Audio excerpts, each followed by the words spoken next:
Ein sonniger Tag heute hier in Berlin vor dem Bundestag. Ich bin Irene Juliet Arzadon und möchte diese Gelegenheit nutzen, um ein paar Worte mit euch zu teilen. An alle Menschen da draußen. In dieser Zeit lasst uns nicht vergessen, den Menschen zu danken, die ihr Leben für uns opfern. Sei es die Menschen, die im Krankenhaus arbeiten, in den Altenheimen sowie in den Arztpraxen, aber auch an die Menschen, die im Lebensmittelhandel sich befinden. Die Kassierer. Manchmal reicht es aus, um ihnen ein freundliches Lächeln zu geben. Denn die Menschen, die heute am Arbeiten sind, weil sie nicht so wie einige von uns zu Hause bleiben können, die sollten wir wertschätzen. Ihnen sollten wir unseren Dank ausrichten. Darum lasst uns noch mehr zusammenhalten. Sie wertschätzen.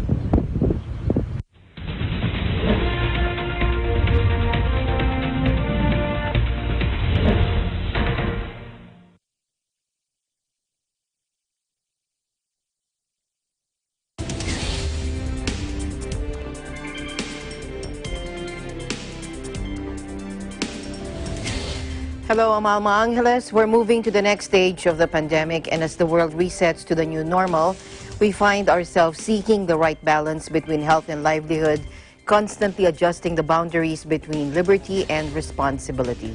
Here are tonight's news.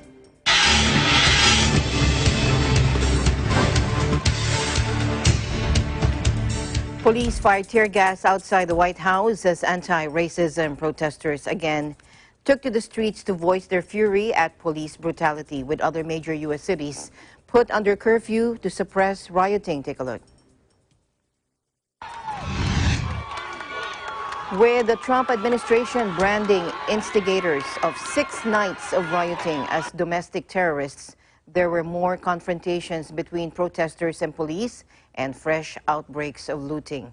Violent clashes erupted repeatedly in a small park next to the White House, with authorities using tear gas, pepper spray, and flash bang grenades to disperse the crowds who lit several large fires and damaged property.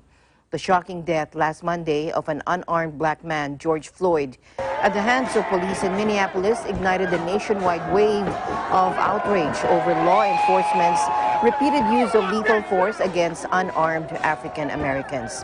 Floyd stopped breathing after Minneapolis police officer Derek Chauvin knelt on his neck for nearly 9 minutes. Chauvin has been charged with third-degree murder and is due to make his first appearance in court on Monday. Looting was reported on Sunday night in Philadelphia and the Los Angeles suburb of Santa Monica, and images on Fox TV showed ransacked Rolex and Gucci stores in New York City. Officials in LA, a city scarred by the 1992 riots over the police beating of Rodney King, an African-American man, imposed a curfew from 4 p.m. Sunday until dawn.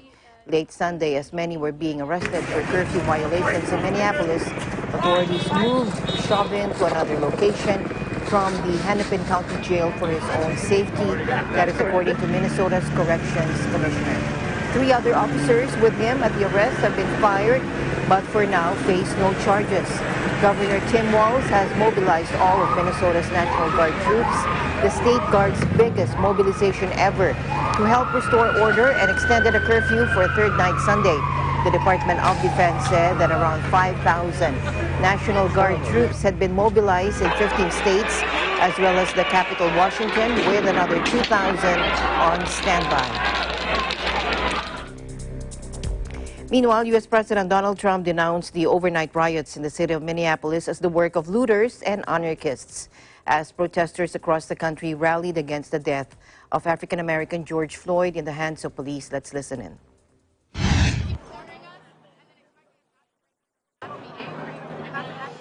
The memory of George Floyd is being dishonored by rioters, looters, and anarchists. The violence and vandalism is being led by Antifa and other radical left-wing groups who are terrorizing the innocent, destroying jobs, hurting businesses, and burning down buildings. I understand the pain that people are feeling. We support the right of peaceful protesters, and we hear their pleas. But what we are now seeing on the streets of our cities has nothing to do with justice or with peace.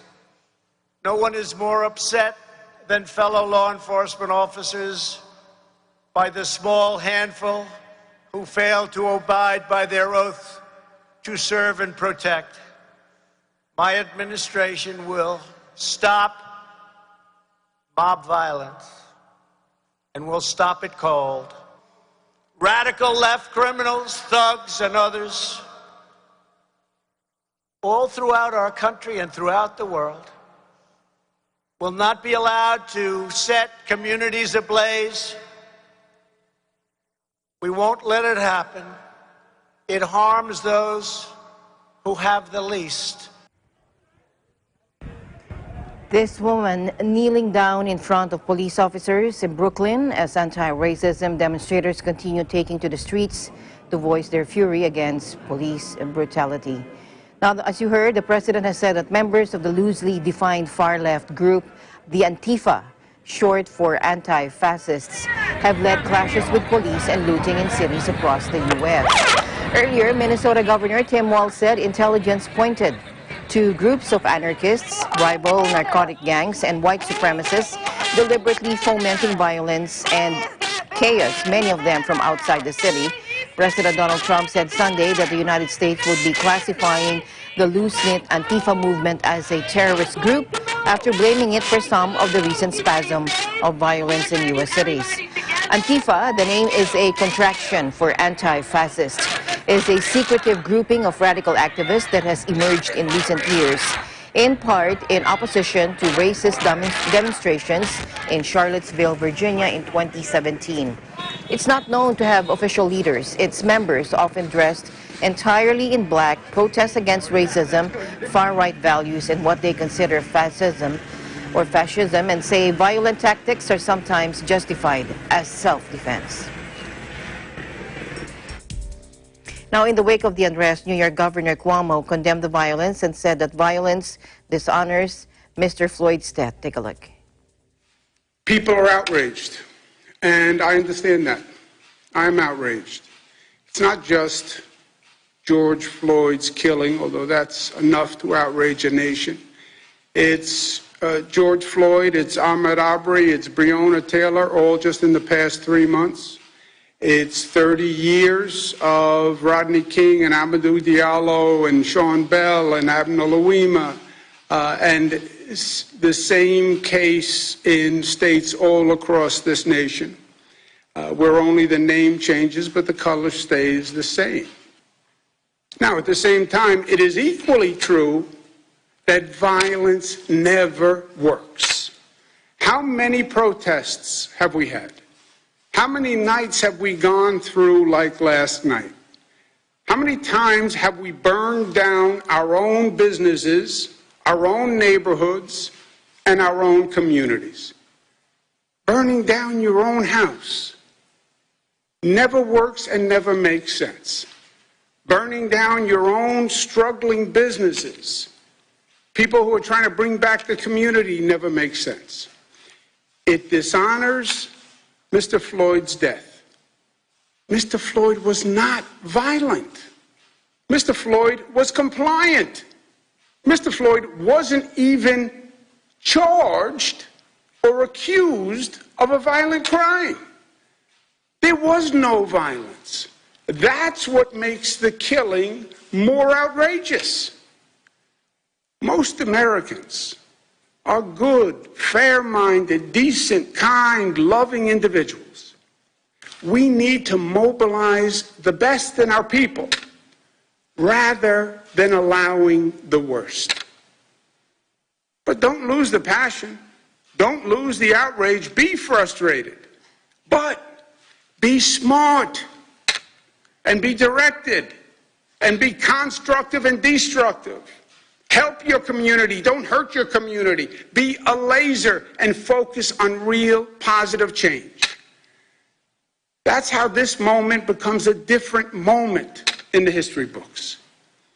That's how George Floyd's death does not become just another name in a long list of people who should have never died in the first place. George Floyd must not have died in vain. Local U.S. leaders appealed to citizens to give constructive outlet to their rage over the death of an unarmed black man in Minneapolis, George Floyd, while nighttime curfews were imposed in cities including Washington, Los Angeles, and Houston. Hundreds of police and National Guard troops were already deployed ahead of the protest. Washington's mayor ordered a curfew from 11 p.m. until 6 a.m. as a report in the New York Times said that President Trump had been rushed by Secret Service agents into an underground bunker at the White House on Friday night during an earlier protest. In Louisville, Kentucky, CBS affiliate WLKY-TV reported the local police chief as saying law enforcement shot and killed a man early Monday morning as they broke up a crowd, although it was unclear if the group was taking part in protest. Looting was reported Sunday night in Philadelphia, Los Angeles, suburb of Santa Monica, and these are the images of the ransacked stores. Officials in LA, a city scarred by the 1992 riots over the police beating of Rodney King, imposed a curfew from 4 p.m. Sunday until dawn.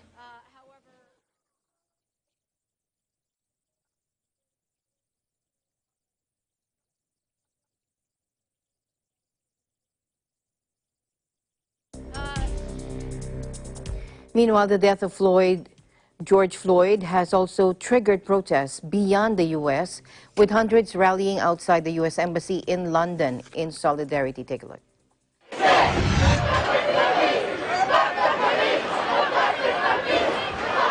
Because it's a worldwide thing. It happens in America, and we have to show solidarity. If you look at me, I'm an African too, just like George Floyd. Yeah? So in essence, it doesn't matter where you are. When you take someone's life, the way that happened, it then does something to you wherever you are in the world, because it was totally wrong. I'm fed up of it. I'm here because I'm tired. I'm fed up of it. It's like, you know, I can only say it's enough. It's enough. When does this stop? I mean, what is it that you don't, what is it that's so bad? Why do we threaten you so much? What is your problem?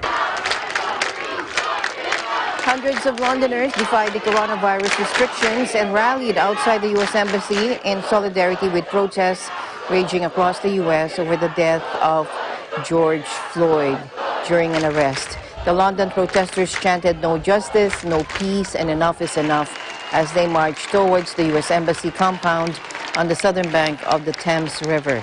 Shouting "Say his name, George Floyd," they held up Black Lives Matter signs outside the embassy building. Earlier, a few hundred had gathered in Trafalgar Square in the heart of London for a vigil that saw everyone kneel for 9 minutes, the amount of time the policeman kneeled on Floyd's neck. A protest march also took place in the northern English city of Manchester, at which local media said hundreds also took part. Many protesters wore masks, but social distancing proved difficult as the large crowd marched from Trafalgar Square to the embassy. Authorities will officially allow groups of up to 6 to gather in England and up to 8 in Scotland starting on Monday, as more than 2 months of restrictions begin to ease. And more protests, this time in Newark, New Jersey. Here is El Aguilar for the report.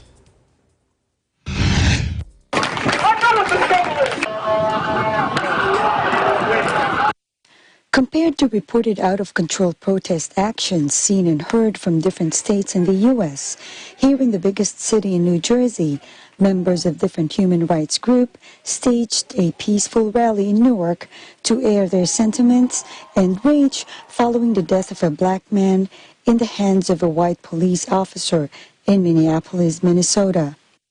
People from different backgrounds, different race, different culture, young and old, gathered in Newark, where more than half of the population is Black American, according to U.S. Census. Awesome gathering. I think it's necessary. I'm happy to see that people are so moved. It's gone on for too long. We've got to speak up now and keep up speaking going forward. There's no more silence for anyone. We can work together. Justice is so uncomfortable. I can't handle it anymore. So this is why I show up. It makes me feel part of the solution. I'm here because I'm an educator and I teach black kids, and I want to make sure when they grow up that they're safe. I have a young brother who also is 15. He's a young black man. I want him to be safe walking the streets. I don't want him to fear for his life every day he walks out the door. It's sad. It's sad. It's hurtful. I may not know him personally, but I feel it because it happens not only there but everywhere else in the world as well. It's not just in Minneapolis. It's not just when somebody records it. It can happen daily. It's unfair. It's unjust. We want to see justice, right? When someone kills someone that's not a cop, they go to jail. We want the same thing. If a cop kills someone, they need to go to jail as well. Justice needs to be served. It needs to be fair. I think we need to continue, and we need to start bringing people together, and we need to start supporting each other, and we need to be together and not divided, because that's what they want. That's how we don't win, if we stay divided. But if we come together, yes, it will make a difference. Not just today, but every day. Almost a week ago, a report was received by the police department in Minneapolis regarding a black man for allegedly passing fake banknotes. George Floyd, who was at the scene, did not resist arrest. He was unarmed, was handcuffed, and pinned down to the ground. Minneapolis police officer Derek Chauvin knelt on his neck while he was pleading that he could not breathe. While participants in Newark chanted Black Lives Matter and No Justice, No Peace, there were minor incidents which are considered minimal compared to early reports of lootings, burnings, and vandalisms of police vehicles, even local stores and government establishments in different states. Due to continuous violence being reported everywhere, a curfew has been set starting Saturday from 8 p.m. to 6 a.m. in some major cities in the U.S. Those affected are Minneapolis, Seattle, Portland, Denver, Atlanta, Los Angeles, Cleveland, Columbus, Pittsburgh, and Philadelphia. News organizations have reported 4 burned police cars in New York, 13 police officers injured in Philadelphia, and in Chicago and Minneapolis, members of the National Guard are standing by. The death of George Floyd sparked global protests. Supporters from London, Berlin, Toronto have expressed support to Black Lives Matter movement by staging the same protest rallies. There's been injustice against people when there shouldn't have been, and that too many people have gotten away with too many murders. This video is traumatizing. Nobody should have to endure that. He was on the ground. He had his knee on his neck, which was a terrible thing. Police violence and racism is a terrible, terrible stain on the history of America. And we need to always speak out against it whenever it comes about like it has now. It always helps when people exercise their rights of free speech. That's the bedrock of our whole country. People have to speak out against injustice.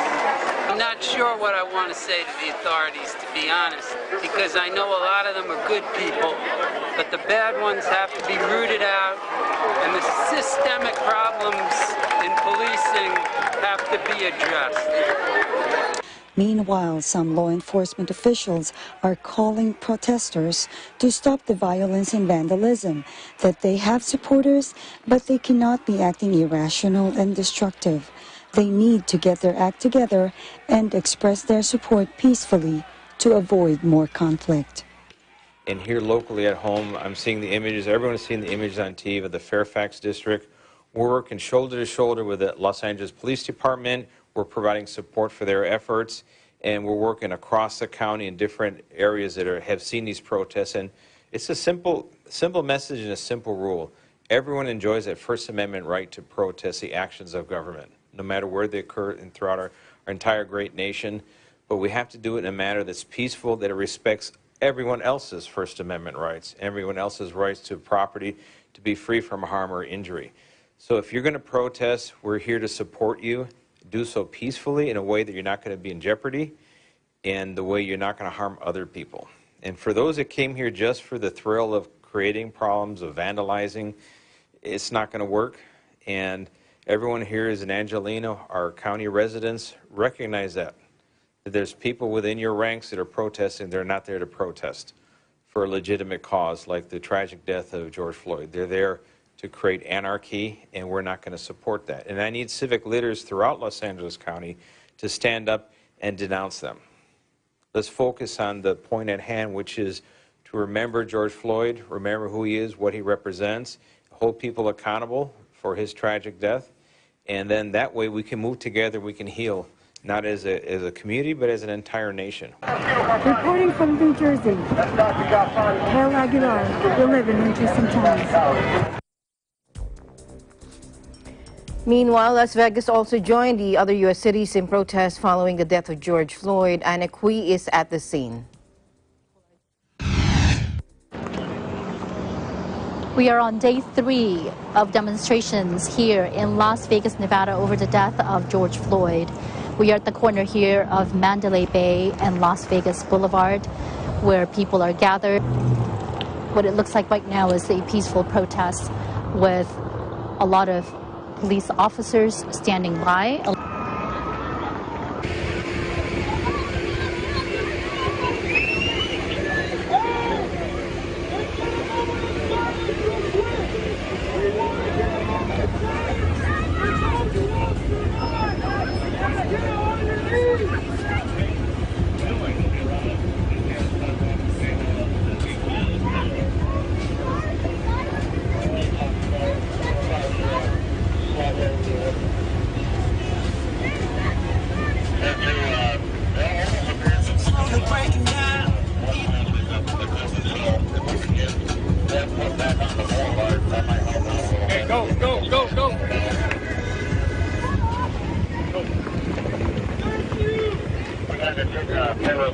So that I agree with what they're doing.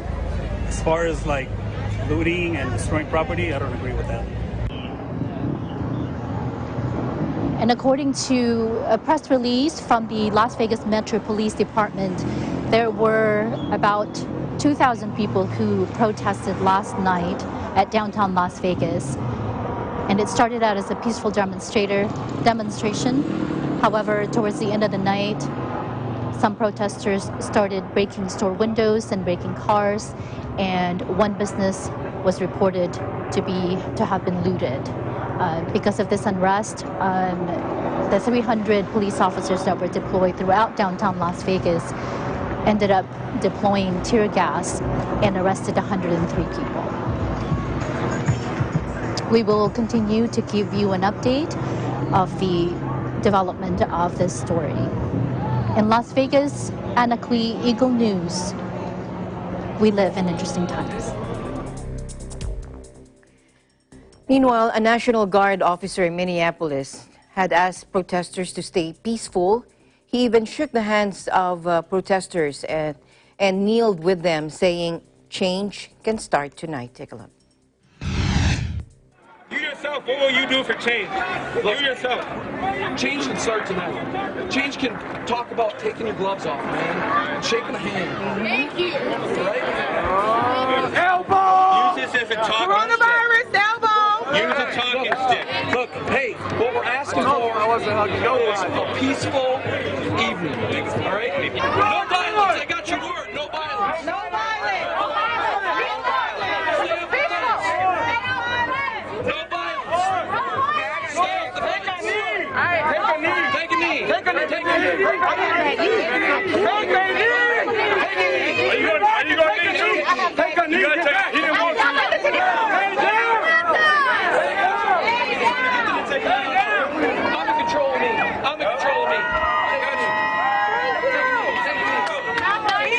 We just want to be heard. We don't want violence. You know what? We'll listen. We'll listen as long as you're here.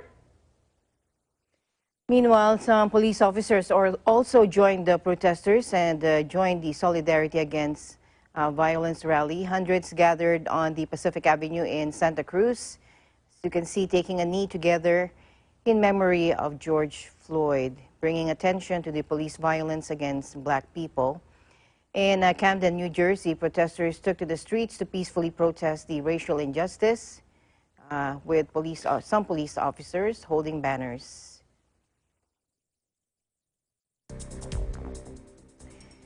In other news, China said Monday the unrest in the United States highlighted its severe problems of racism and police violence and exposed Washington's double standards in supporting Hong Kong's protesters. Take a look.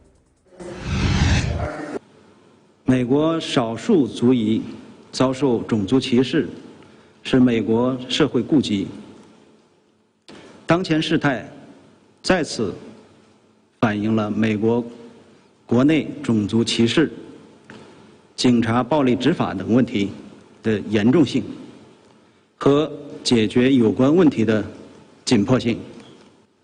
为什么美方将香港的所谓港独和黑色暴力分子美化为英雄、斗士，而将美国国内抗议种族歧视的民众称之为暴徒？美方的做法是最典型的世界驰名双重标准。 Chinese diplomats and state media have seized on the violent unrest sparked by the death of George Floyd to accuse the U.S. of hypocrisy and compare American protesters with pro-democracy demonstrators in Hong Kong. Beijing has long been infuriated by criticism from Western capitals, especially Washington, over its handling of the protests that shook Hong Kong last year. Mr. Zhao on Monday said the U.S. government's response to protests at home was, quote, a textbook example of its world-famous double standards, unquote.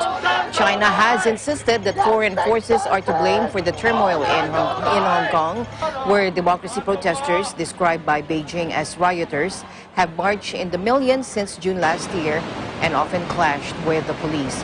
Beijing sparked outrage and concern earlier this month with a plan to impose a national security law on Hong Kong that it said was needed to curb terrorism.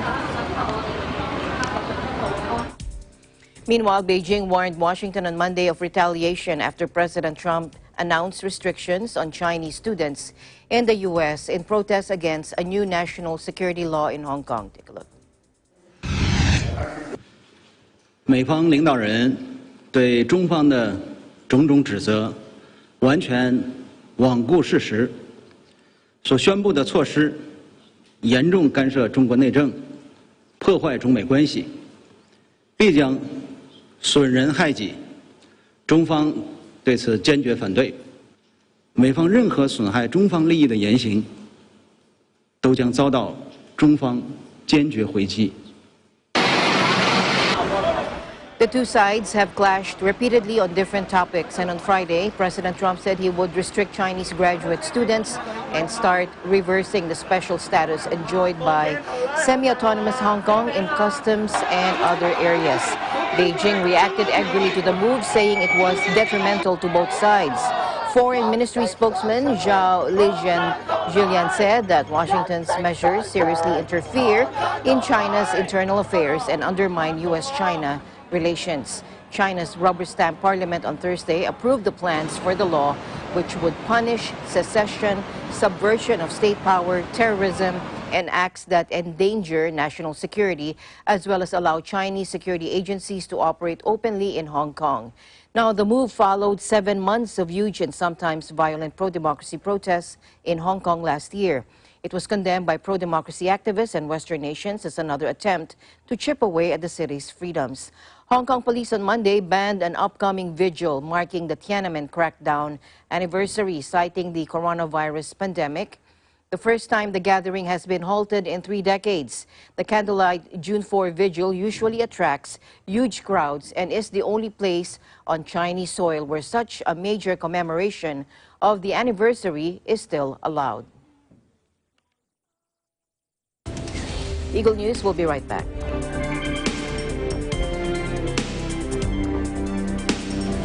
Noon hanggang ngayon, gabay natin ang MTRCB ratings sa matalino at responsableng panonood.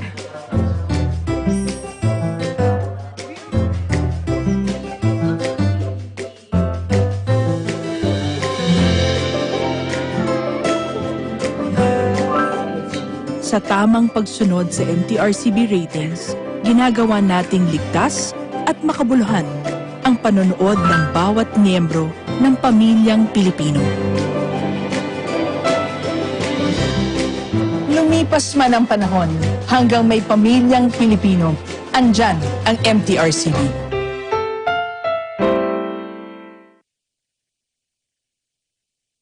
COVID-19 is an infectious disease caused by a new coronavirus introduced to humans for the first time. It is spread from person to person, mainly through the droplets produced when an infected person speaks, coughs, or sneezes. These droplets can land in the mouths or noses of people who are nearby. These droplets are too heavy to travel far in the air. They only travel approximately 1 meter and quickly settle on surfaces. This is the reason person-to-person spread is happening mainly between close contacts. The exact time that the virus can survive on surfaces is not yet known. So it is wise to clean surfaces regularly, particularly in the vicinity of people infected with COVID-19. Hands touch many surfaces, which can be contaminated with the virus. You should therefore avoid touching your eyes, nose, or mouth, since contaminated hands can transfer the virus from the surface to yourself. When coughing or sneezing, cover your mouth and nose with the bend of your elbow or use a disposable tissue. If a tissue is used, discard it immediately into a closed bin. The most effective way to prevent the spread of the new coronavirus is to clean your hands frequently with an alcohol-based hand rub or soap and water. This will eliminate the virus if it is on your hands. Stay healthy and prevent the spread of COVID-19.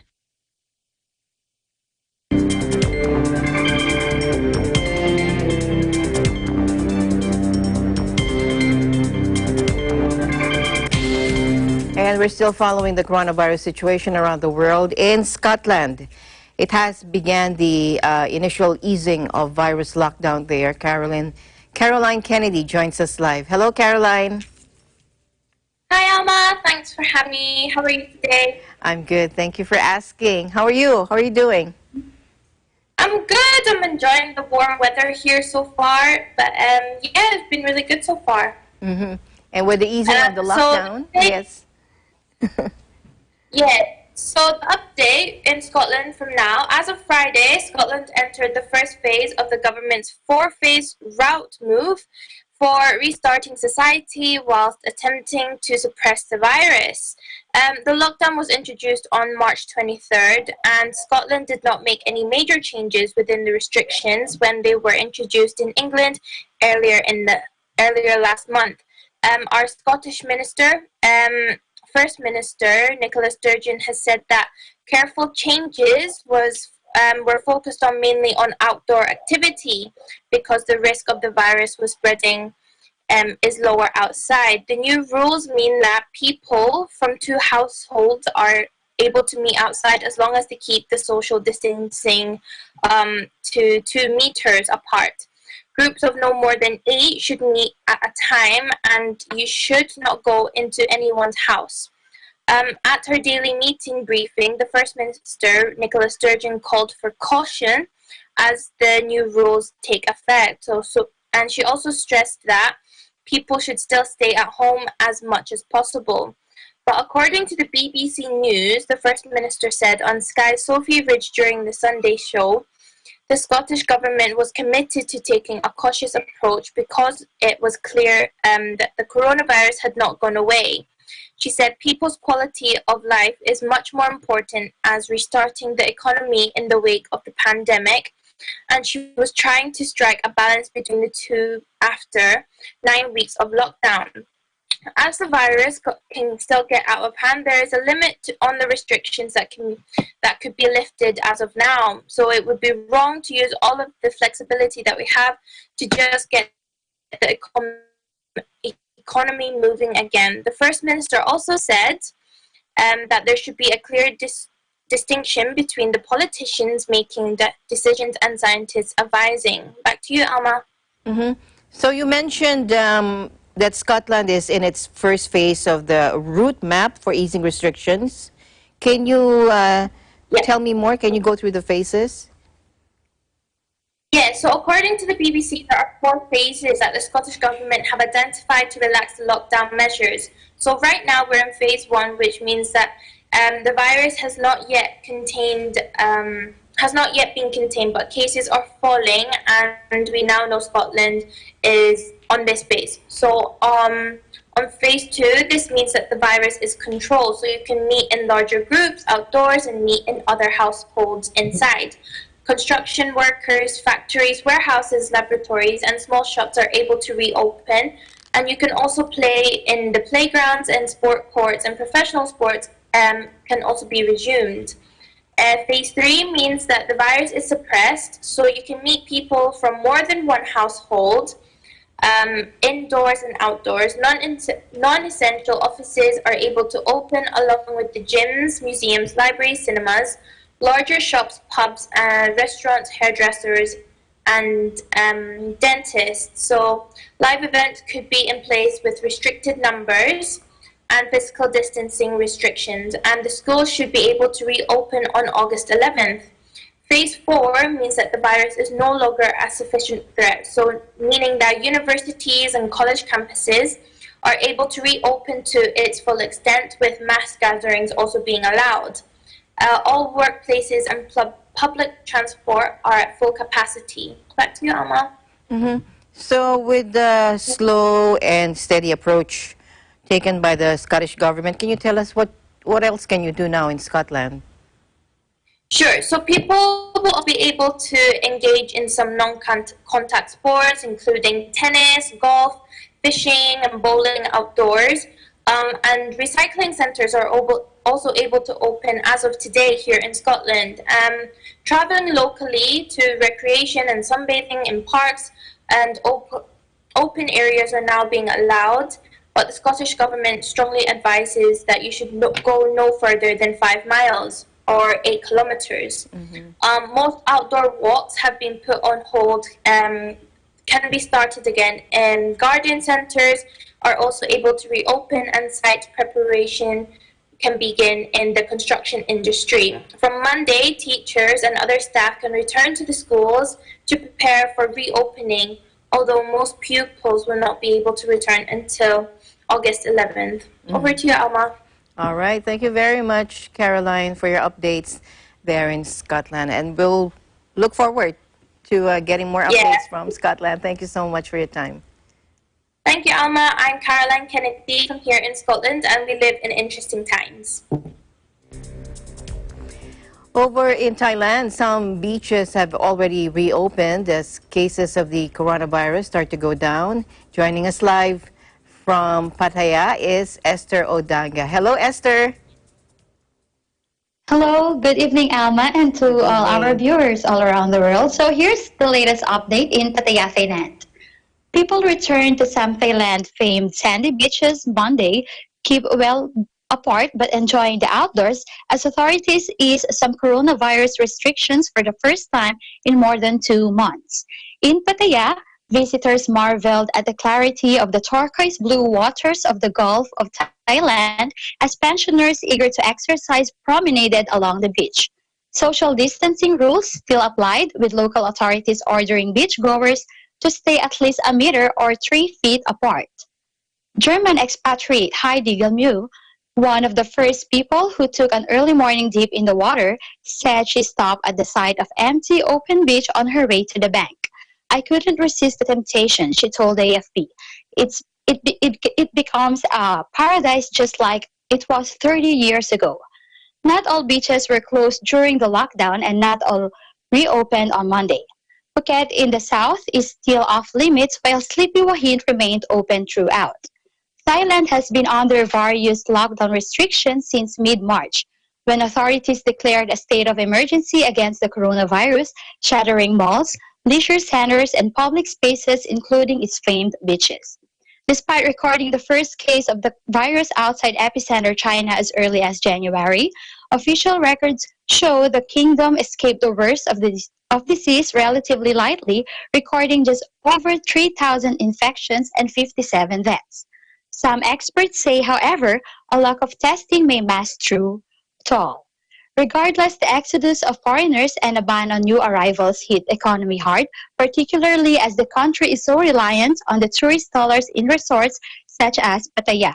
Tourism revenues dropped by 40% in the first 3 months of the year, and the government has warned the virus impact on the second quarter will be more severe.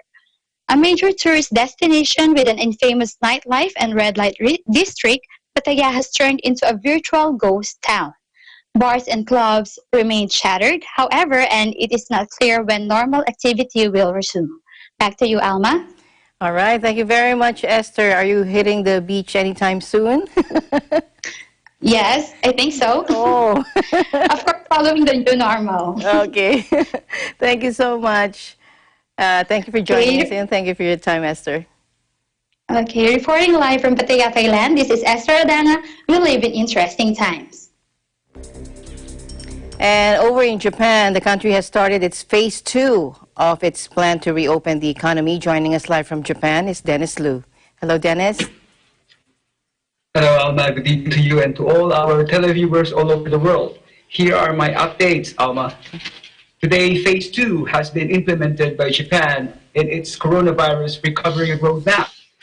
The Tokyo metropolitan government has further eased restrictions on businesses as cases of COVID-19 decreases. 5 new cases were confirmed in Japan's capital on Sunday. It was the first time in 6 days that the number of new cases was below 10. The metropolitan government plans to relax restrictions in phases at 2-week intervals while evaluating the extent of the infection. It may move to the next step earlier than planned if the number of infections remains low. Officials also plan to issue a Tokyo alert to urge people to exercise vigilance if there is a resurgence in cases. Meanwhile, a recent survey by the Single Parent Support Association said that nearly 70% of single-parent families have reported or are expecting their income to drop during the coronavirus pandemic. The Osaka-based group is calling for greater financial assistance to be given to such families. In its online survey, which received 1,292 responses from single parents across the nation between May 22nd and 24th, 67.1% said incomes had dropped or were expected to drop compared with last year, while 37.2% reported no change. In its second extraordinary budget approved last week, the government allocated about 140 billion yen in aid for single-parent households. It is also set to hand 50,000 to single parents with 1 child and 30,000 yen for each child. But the Single Parent Support Association stressed that requirements should be eased. The cash handout program will only be for families who already receive child rearing allowances designated for low-income single parents or those whose income has been severely curtailed by the virus. The amount of the child rearing allowance varies depending on income and number of children. For instance, a single parent household with 1 child can receive 43,160 yen a month if their income is under 1.6 million yen annually. The survey showed that 70% of those who responded were recipients of the child rearing allowance, but more than 80% of the total said such support should be provided for all single-parent families. One single mom in her 30s said the eligibility for the monthly child rearing allowance is quite strict in the first place. So there are single parents who do not qualify but are still suffering. Another recent survey showed most of the 47 prefectures have lifted or will soon lift requests for business closures because by the coronavirus, adding to signs the economy is close to fully rebooting. A total of 45 prefectures had requested business closures during the crisis. The survey by Kyodo News found that 38 had already ended the restrictions or planned to do so by Monday. The other 7, Tokyo, Ibaraki, Saitama, Chiba, Yamanashi, Gifu, and Fukuoka, will keep some of the requests in place, mainly to focus on music venues, gyms, and other facilities where cluster infections were discovered. Most plan to relax the restrictions in stages. Fukuoka lifted restrictions on Monday, except in Kitakyushu, which saw infections surge to a daily record of 26 last week, prompting the mayor to declare Friday that it was in the middle of a second wave. Back to you, Alma. Thank you, Dennis. Thank you for your updates. Thank you for your time. Thank you so much. Stay safe, stay alert. Thank you, Alma. Reporting live from Tokyo, Japan. This is Dennis Liu. We live in interesting times. And Manila emerged from one of the world's longest coronavirus lockdown as the Philippines seeks to repair its economy even as the number of new infections surges. Let's listen in.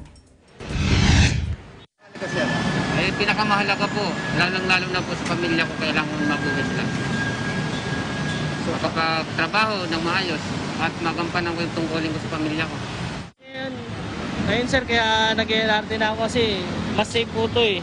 Kasi pag nakabike po kami, dalawa po kalaban namin eh, virus saka yung mga motorista eh. Kasi hindi mo naman po masasabi, may mga motorista na balasubas kung patakbo eh.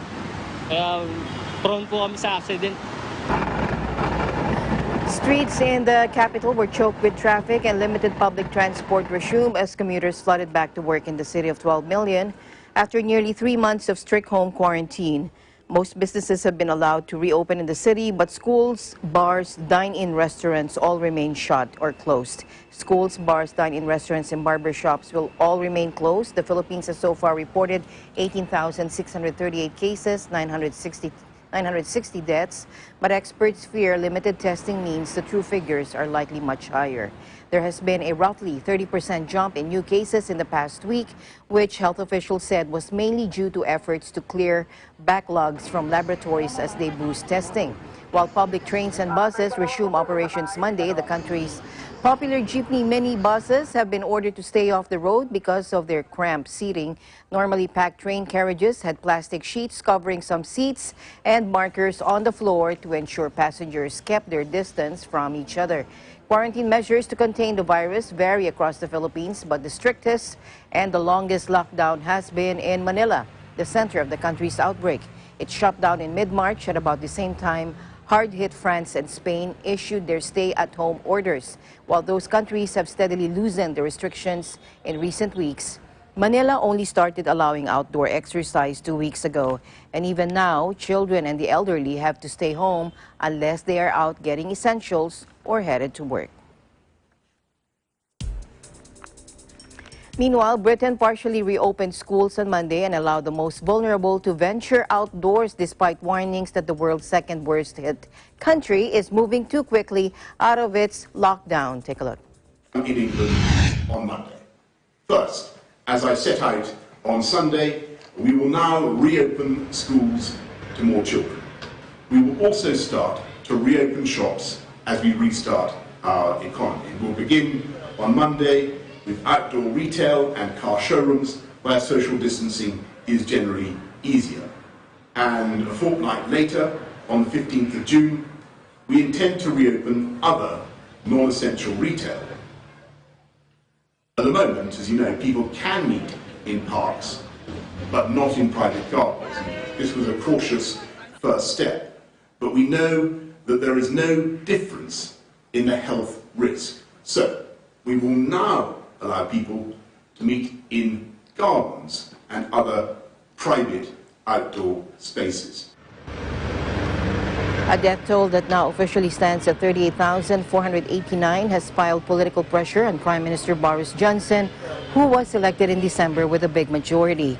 Prime Minister Johnson has set out a timeline that allows 2 million younger children to return to school on Monday and older ones on June 15. But a survey conducted by the National Foundation for Educational Research found that primary school leaders expect about half the families to keep their children at home. The UK government has also been encouraged by the positive experience of other European countries that have started to return to something resembling the old way of life.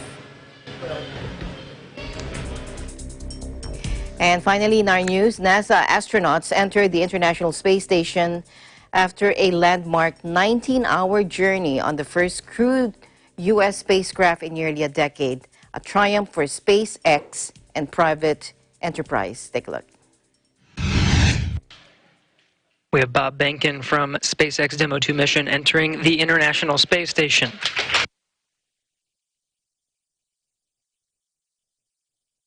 I am thrilled to announce that the SpaceX Dragon capsule has successfully reached low Earth orbit and that our astronauts are safe and sound.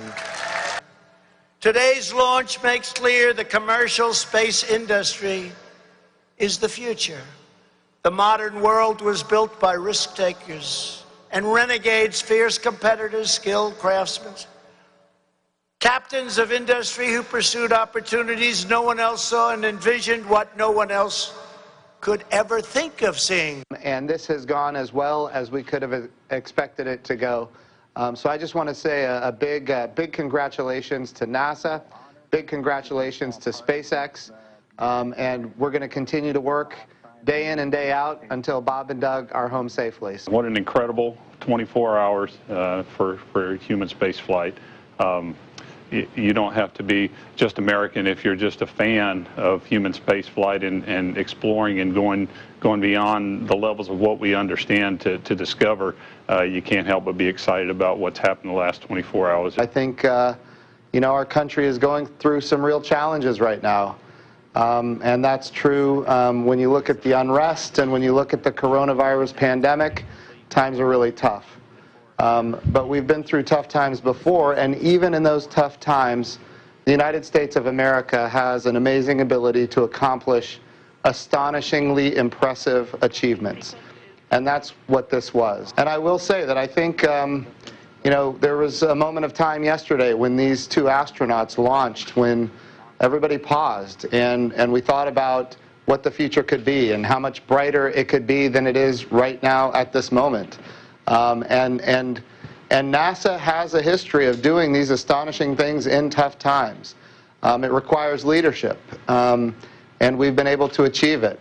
It's great to get the United States back in the crewed launch business, and we're just really glad to be on board this magnificent complex. If you guys got any sleep on your way up there the last I'd say I got 19 hours. The first night is always a little bit of a challenge, but the Dragon was a slick vehicle, and we had good airflow, and so we had an excellent evening. The Arrival completed the first leg of the trip designed to test the capabilities of the Crew Dragon capsule, but the mission will only be declared a success when the astronauts return safely to Earth entering the in International a few Space months' time. Station.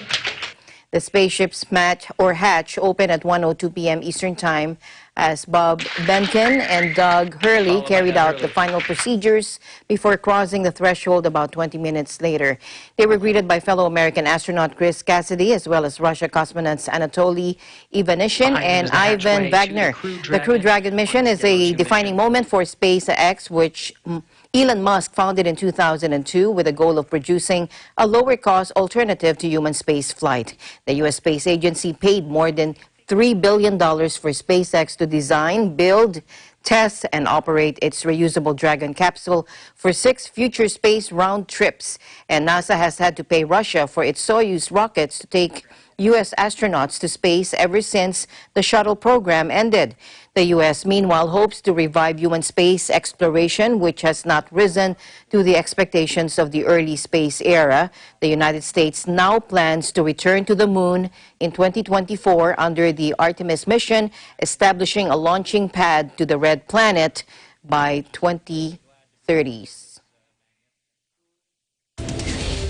And before we close, we leave you with a word of hope. At the end of the day, there remains so much more to be grateful for. See you again tomorrow evening. Good night. I'm Alma Angeles. We live in interesting times.